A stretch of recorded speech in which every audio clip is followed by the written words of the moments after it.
So, Claire, thank you so much for your donation, and Claire is going to talk for about 10 minutes about what's on the table, and then you're all very welcome to come and have a closer look and continue discussion with Claire. But over to you. Okay, wow, looking at you all. I have to confess, I'm a junkie. I'm a paper junkie. I cannot resist paper. I try hard, and I've got better at not buying things I don't have a use for, but I still am.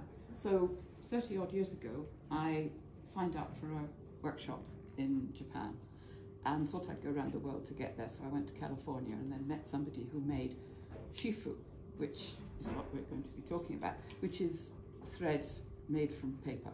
And she put me in touch with Sadako Sakurai in Japan. So before I even went to the paper making workshop, I went to visit her.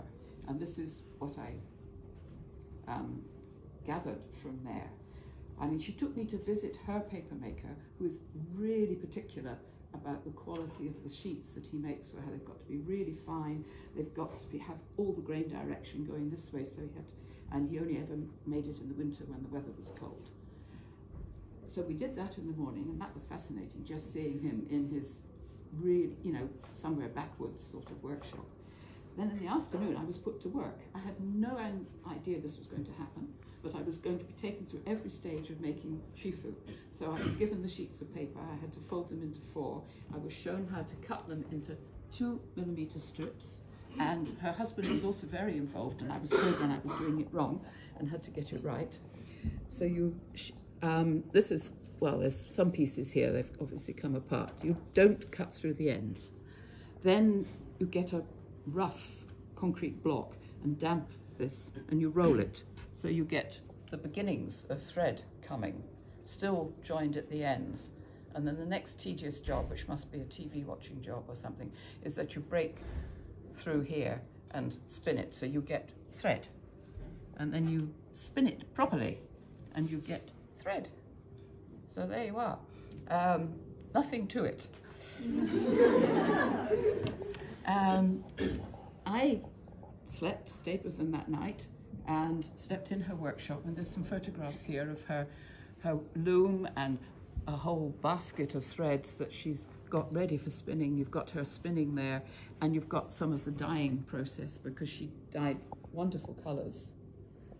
And before I left, I was given all these samples. This is bark, and I'm afraid I cannot remember which plant it came from, because there's a few plants that are used, but I think she's using, I don't know if she's even using kozo or mitsumata, I cannot remember, but I know it was particularly made for her.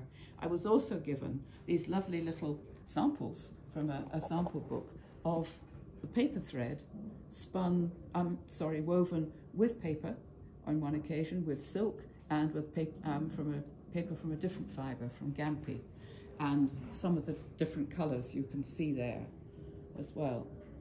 These are just some Japanese sample books, and I did get to the paper making workshop, which was what I was going for, and we learned to beat the fibres to make the paper. I mean, you start with this, and it's cooked, and then you beat it up and you break it down, and I failed, I think.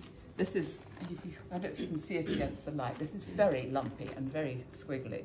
And at some point you asked the master paper maker, have I done enough? And he said, well, the nature of the sheet is going to reflect the nature of the paper maker.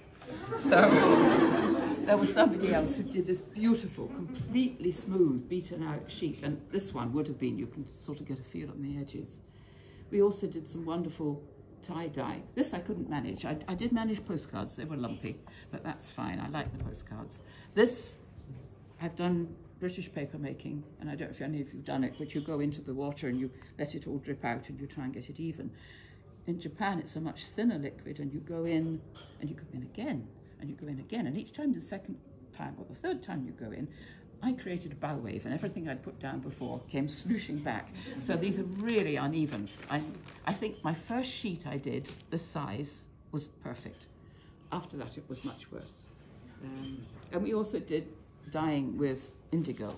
So here we've got, and this is quite nice because if you go back into the sheet, you fold it and you can go back in, you get a darker tone. So if you just do one dip, you'll get a pale tone, and you can see just the edges have picked it up there. So there was different, I didn't bring my tie-dye, but you can do tie-dye the same. And this is one here that they make.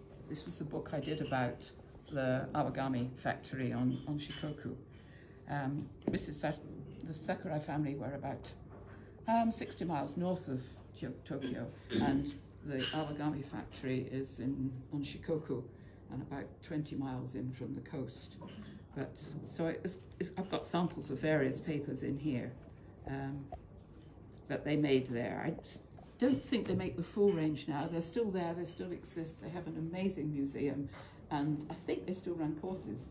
Robert, did you go on, was it a course or just a day? Of course, but that was some years ago. Okay, oh right, right.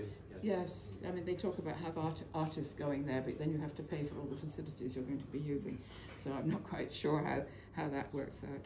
I bet your paper was better than mine. So, okay, there we are. That's a very brief run through. Questions, I'm very happy if you have any. And this